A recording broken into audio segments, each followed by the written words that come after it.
So I go and make my last signing, and then this number pops up. Oh dear.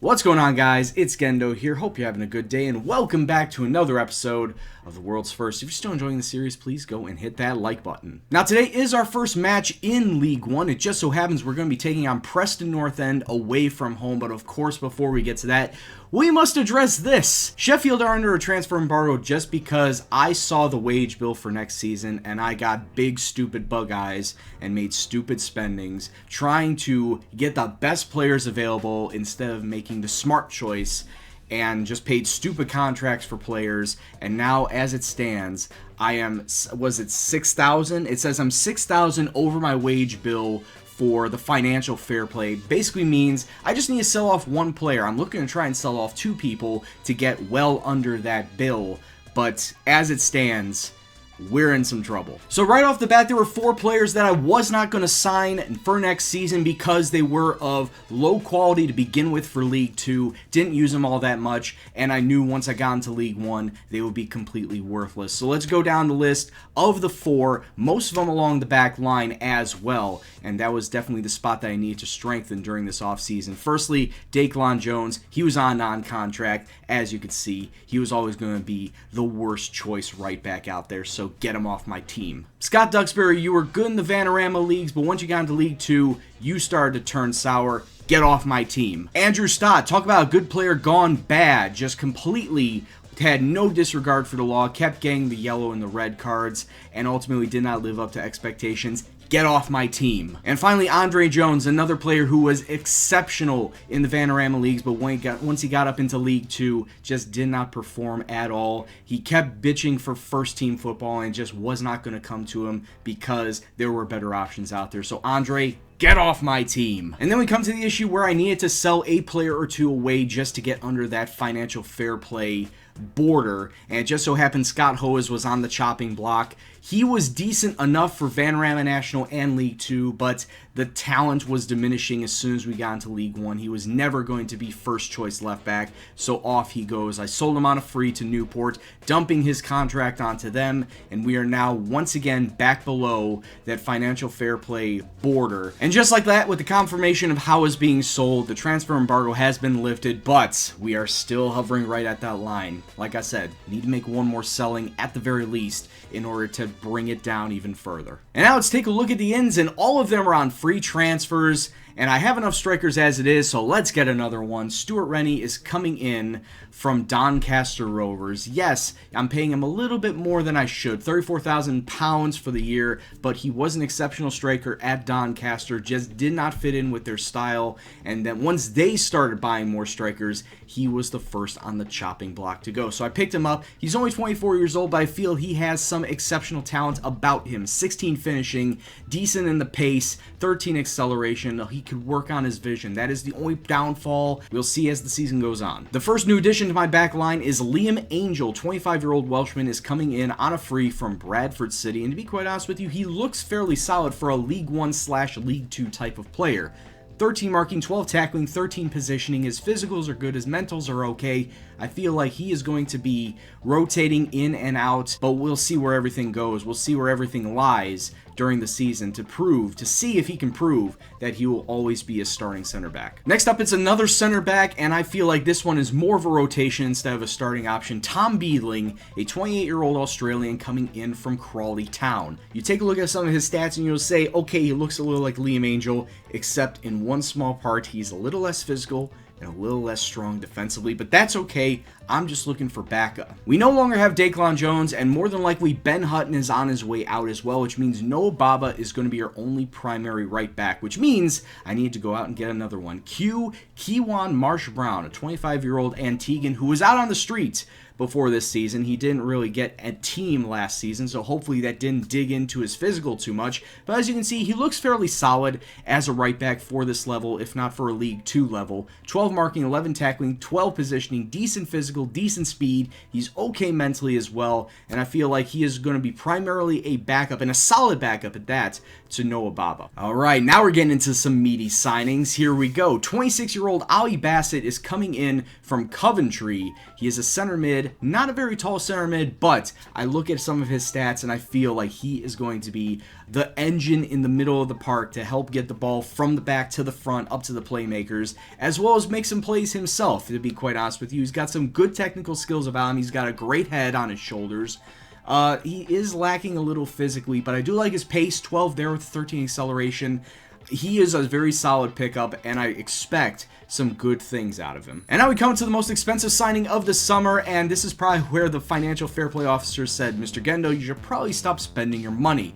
Meet Jean Amena. He is a 24-year-old Englishman who is going to be playing primarily out on the right side. Since Tommy Tatham left, he was a loan player after all. Couldn't loan him back in, and he is substantially better than Dave Jones out there on the wing. I take a look at his pace, and I love me some pacey wingers. 15 there, 15 acceleration. He's got 11 crossing. He's got some decent mentals about him, some decent technicals as well. He's going to be my primary right mid when he isn't injured. Unfortunately, during one of our friendlies, he picked up a groin strain. He's out for the next 3 weeks.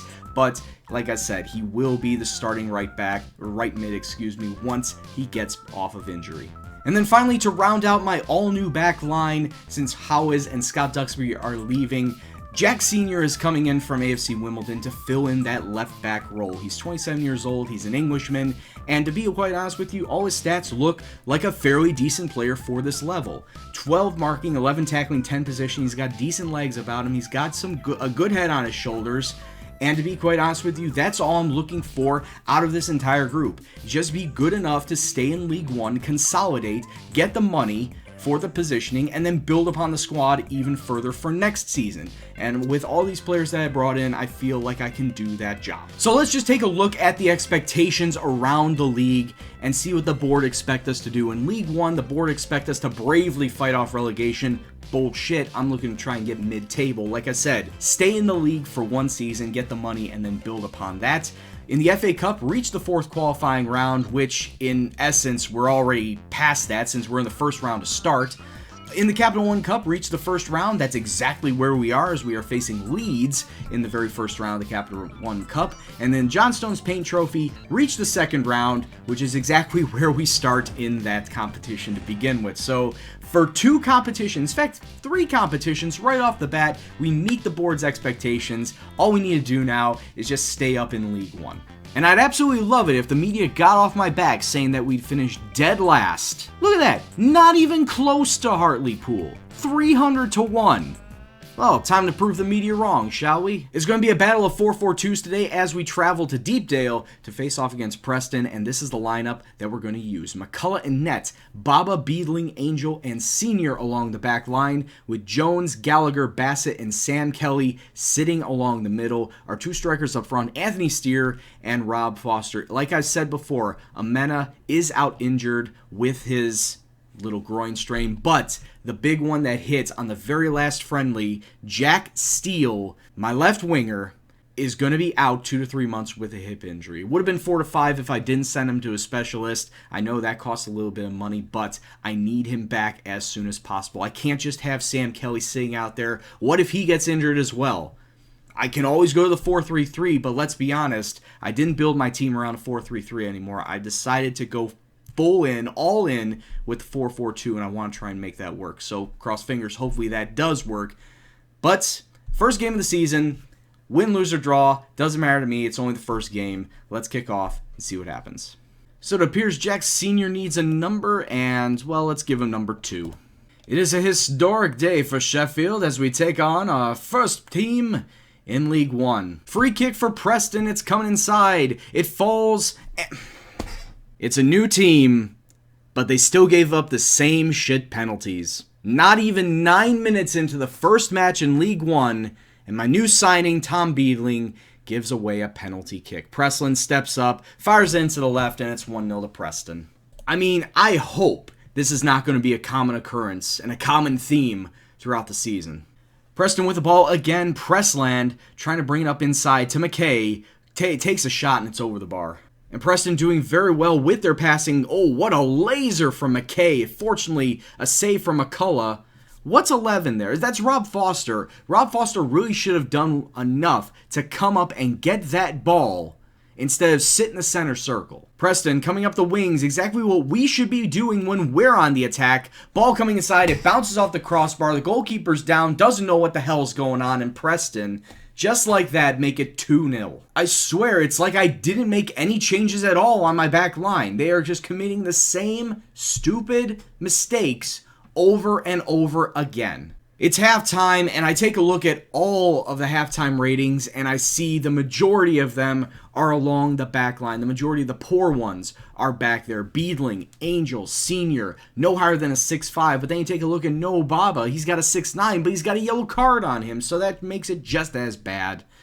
Things need to change in the second half. I've tried playing standard. I tried playing control. I tried playing counter. I don't know if I should just throw everybody forward and see what happens. Just throw the ball forward. Maybe catch Preston off guard. Who knows? At this point in time, like I said, it's the first match. I'll try anything just to see if it works. So we'll do that. We'll come out of the gate blast and go attack and see if we can't get a goal.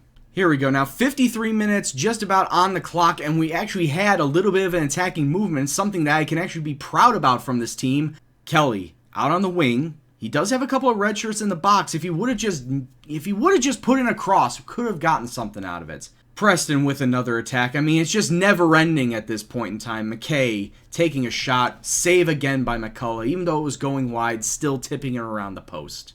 At this point, it's not about winning. It's just trying to keep up with the rest of the crowd. Stuart Rennie gets the ball into Rob Foster, tackled off. At least we had some sort of decent attacking movement in the box. Took us 86 minutes to do it. Well, we're going to get fined, as that was just our 6th yellow card that was tallied.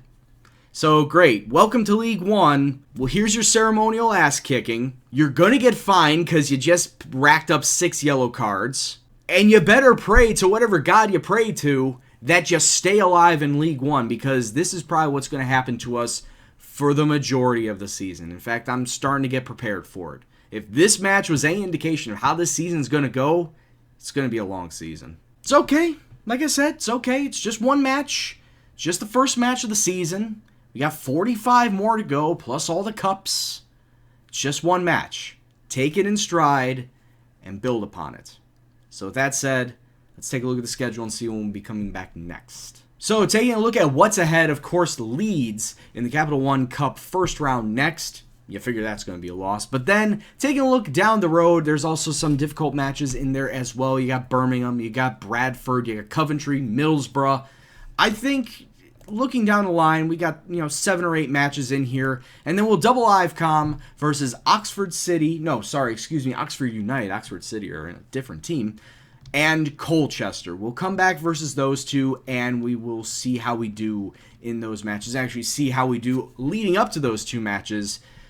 More than likely going to stay around the relegation zone. Let's be realistic here. So next time when we come back, it's going to be Oxford and Colchester. So until that time, thank you all very much for watching. Of course, if you liked what you saw, go and hit that like button. Lets me know that you're still interested in the series. And subscribe if you're new. Any comments, suggestions, questions, anything else at all, please leave in the comment box below. But of course, as always, this is Gendo, and I'll see you in the next video. Take care, and peace out.